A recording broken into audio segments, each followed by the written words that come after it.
The real problem with generative AI is not a lack of training or business models or policy. It is uncertainty. Will AI wipe out half the workforce? Will AI continue as commercial walled gardens needing massive data centers that scar our environment? Will AI replace white-collar workers? Can we choose to reject AI and still be relevant? Every day our feeds fill with slop on the one hand and scholarly articles on the other that look at cognition, adoption, and arcane performance metrics.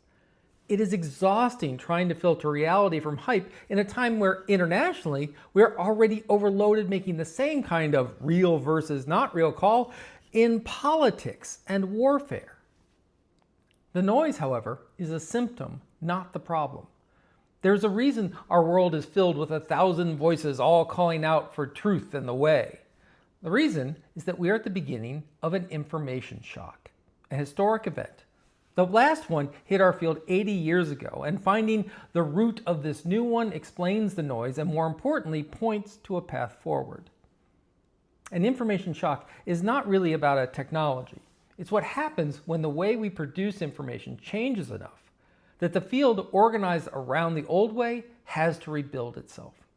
The tools change. The people doing the work change what they call themselves. The institutions built around both catch up over decades and sometimes centuries. Look at where we are sitting today. 80 years ago, the world came out of a global war with more scientific and technical data than any institution knew how to hold. The digital computer arrived at the same moment. The Journal of Documentation was founded in 1945 in direct response to that pressure. 20 years later, documentalism was no longer the name of the work. It had become information science. The word librarian survived. The word information joined it. The field enlarged around what it could no longer ignore. It is tempting to file generative AI under that last shock. Just more information, harder to trust, produced at higher volume and faster. If that were the whole story, there would be no new shock to speak of. Post-war information science already lives in that world.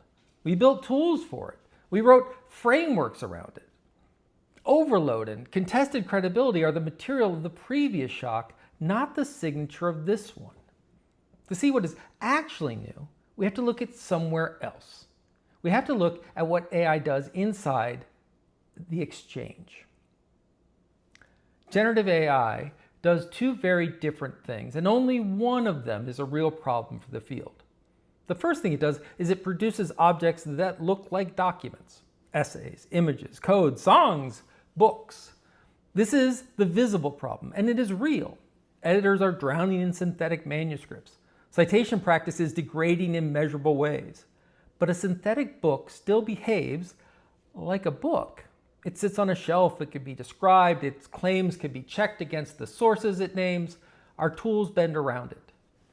The second mode, however, is where the shock lives. Open a chat window with one of these systems and something very different happens. You ask, it answers. You push back, it revises. You float a half-formed idea, and it finishes the idea in words you now recognize as your own. 6 turns in, you walk away with a conclusion that was not there at turn 1.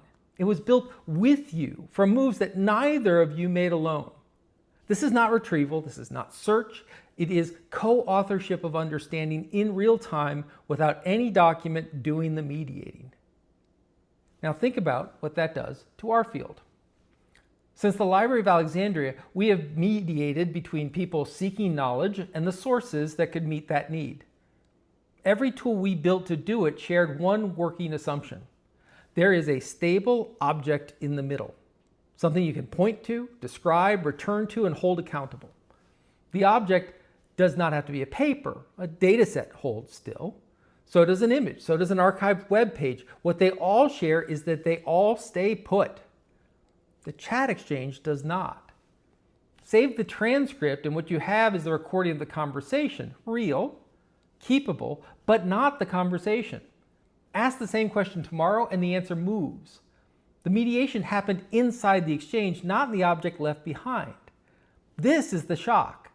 Something has stepped into the position that the document held, and this one does not hold still. This is why AI literacy in its current form does not reach the deep problem. AI literacy is serious work, and for the first mode of authorship, making all those synthetic documents, it is the right approach. When a system hands the learner a synthetic essay or a fabricated citation or a generated image, the inherited toolkit still works. Check the source, check the claim, check the training data, weigh the bias.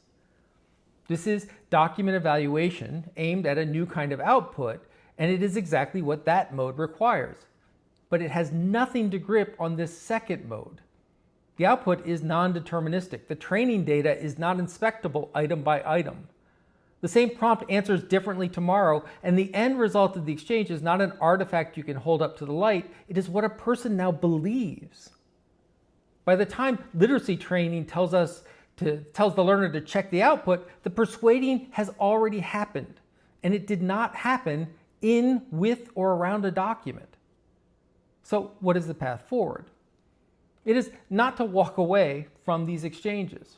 Librarians can and should reject these systems as they stand today. The water-hogging data centers, the training built on uncompensated human labor, the handful of companies extracting value from the global commons and selling it back to us. We have every right to fight for AI that is ethical and sustainable, and every duty to refuse to normalize what is not. But refusing these systems as they are is not the same as leaving the exchange. Our communities are already inside these tools. The underlying business model is already shaping their lives. They need us there with them. Nor is the path forward simply to teach around the system as though better literacy could compensate for this shift. It compensates for where the learning is now happening. No. Someone in the room has to be accountable for what a person carries away in their minds from the exchange. A chatbot cannot be. It answers to no community. It holds no prior commitments.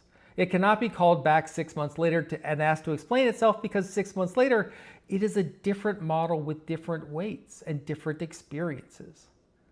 Librarians can be. That is the role I want to put on the table for this panel. The accountable conversant. Someone whose professional standing depends on being answerable to that exchange. A person who can sit with a graduate student or a patient in a health library or a citizen trying to understand a piece of legislation and hear what they now take as settled knowledge and press them to notice, where did that settling happen? The AI cannot be held to what it said. A librarian can. The future of collections, on the other hand, is less settled than we'd like to admit. Collections have already become less important to our communities than the connection and the trust a library has with them. In the shock, we are now inside. That direction accelerates. What becomes more important, and where we should put our professional weight, is a credible person who builds trusted places. Online and physical spaces are both. Places where a community can come together, build knowledge together, and become empowered to make a difference in a world that is changing on them. The chatbot cannot be that place. It cannot be a community. It cannot be trusted the way a person standing in a room or on a call with you can be trusted. That is where the work is. Being credible people who build trusted places and being answerable for what happens inside them. That is the theory piece I wanted to bring to this panel, and it lands in a very practical place. Thank you.